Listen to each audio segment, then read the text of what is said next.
around you. That's what I would immediately say to a sister who deals with that. And a lot of women do have that problem. But even if you don't know a woman, get in touch with her. I would write to, now I'm not suggesting you write to Oprah. Write to Oprah. She don't know your business enough yet. But you understand what I'm saying? Write to somebody. Everybody who has ever written a book and stands in front of you and tells you they are some type of expert, scholar, they have some type of show. My personal favorite, when I heard some sister say, I am an internet celebrity, especially write to her ass. Write her a letter, because she ought to have time to get in touch with you, her people, her following. Those brothers who have all these damn YouTube shows and have all these high profile, big time security squads and all, you know, the entourage, they should have time to answer a for real, down to earth question. I think it's great that you can get me over the horizon of the next realm of spiritual energy. I think that's fantastic. If you could just tell me how to feed my kids in a recession, that'd be great. That'd be awesome. And I'll meet you over at the crossroads, you know, like Bone Thugs and Harmony. I'll meet you there. But at the same time, I have a real problem. I have a real problem. I'm a woman that's going to tell you, you can't feed your children, but you have 19 girlfriends. Do you get what I'm saying? Every time you go out partying, you with your favorite 8 friends. You all aren't buying in bulk. This is simple stuff. This is real conversations. This is stuff that your so-called scholars should be willing and able to tell you. They should be able to tell you how to save your kids. They ought to be able to tell you whether or not you need to get prenatal care. They should be able to turn you on to a midwife. What the heck are these people doing? Watching the soap operas? If you call me, I should have some qualitative phone numbers in my cell phone. I'm going to tell you now, I can't give you no healthcare advice. I can turn you on to some good healthcare people. But that's what your scholars, teachers, gurus, advisors, board members, mamas, babas, elders, ancestors, everybody should be able to be some asset to you in life. How about instead of writing to Oprah, they write to the Black Woman's Agenda? They're already doing that. That's how the hell I got in trouble to begin with. They're already writing the Black Woman's Agenda. You can get in touch with the Black Woman's Agenda anytime. Now, we're going to tell you the truth. So if you're calling us for them feel-good moments, we don't have any of those. Y'all got enough people telling y'all that. All right. How do black men hold women accountable? That's the touchy subject. You know, that's difficult. Yes. Because black men have valid complaints about black women. And we keep telling them that they're wrong for trying to make women into women or girls into women when they complain about us being underdeveloped.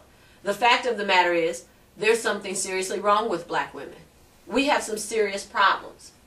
Primarily, we're going to have to correct them ourselves.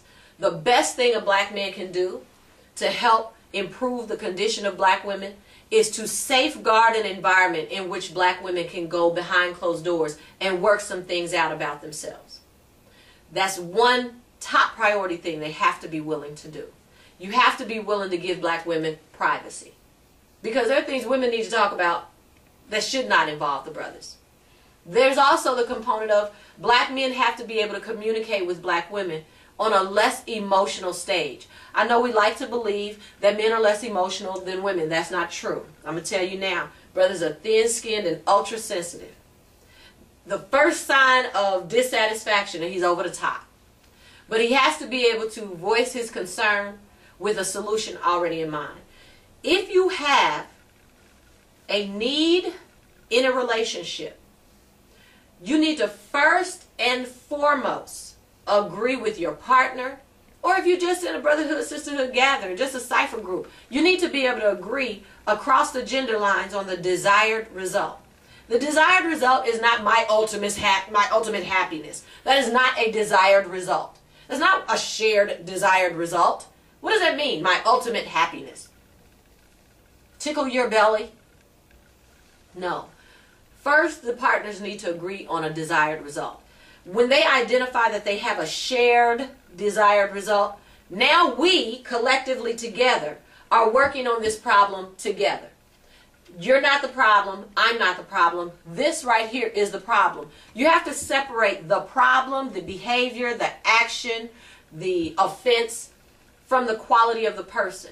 And you have to be able to value that person. If you remember that you value the person you're talking to, if you remember that I love this person, I mean to know you on the other side of this situation, I want you to know that you are important enough to me for me to tell you, I want us to fix this problem right here so we can remain in us.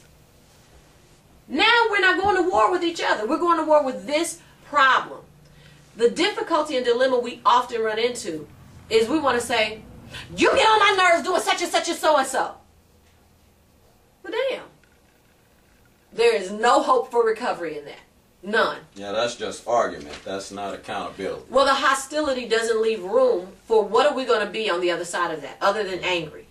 We're going to sit together, and then you get into this sick relationship of what some people call makeup sex.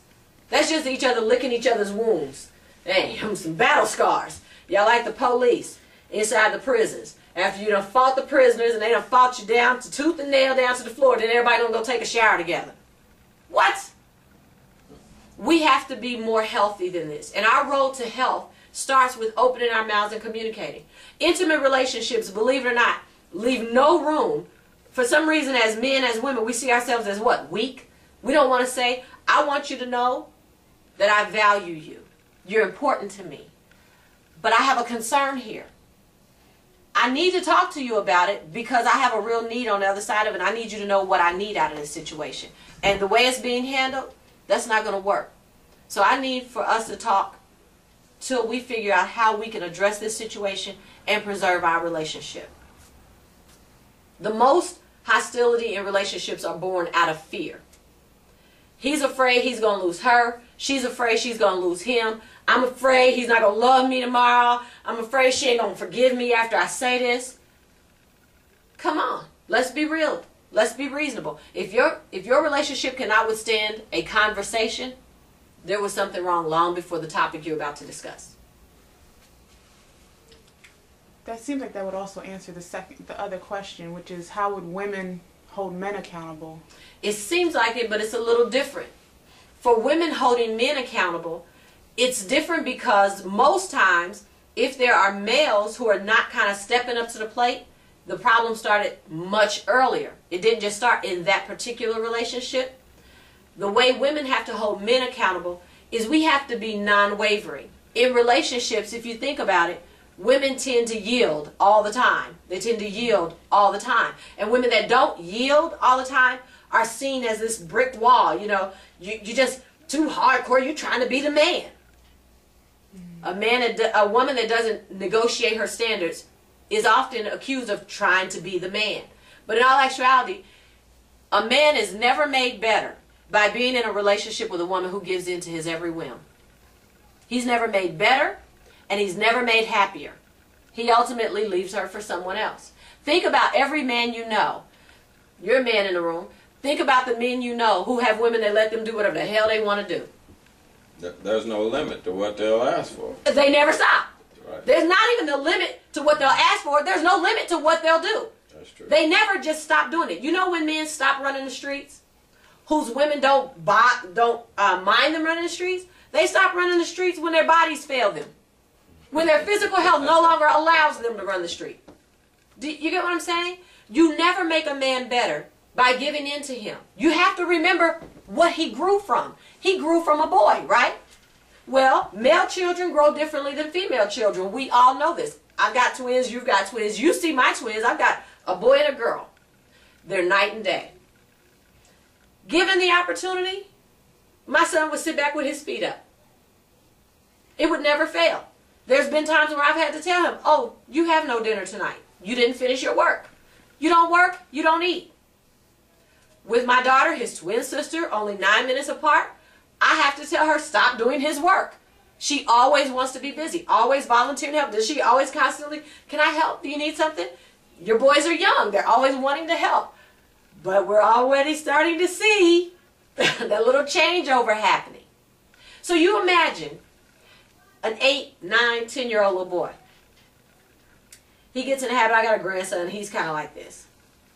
His mother tells him, you need to get your toys out of the living room. Then he takes the toys out of the living room. What do we all know that's going to grow into?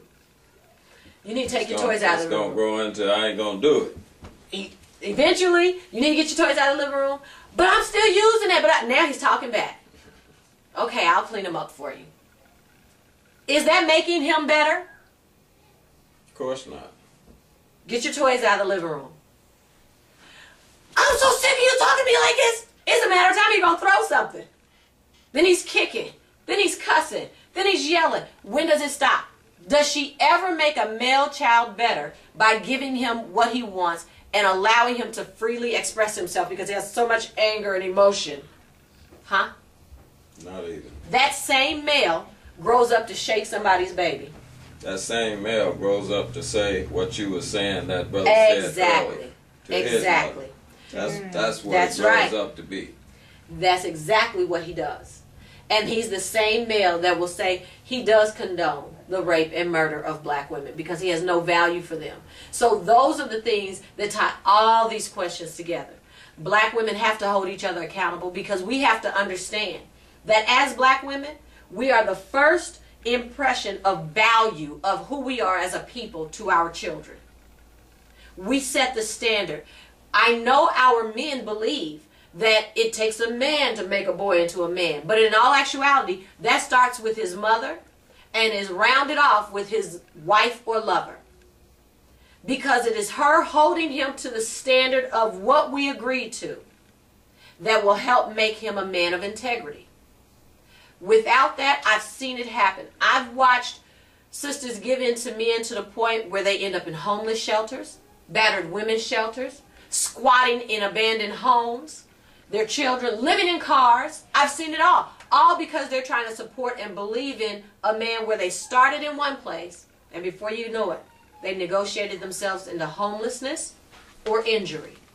And once the abuse starts, it doesn't stop. It stops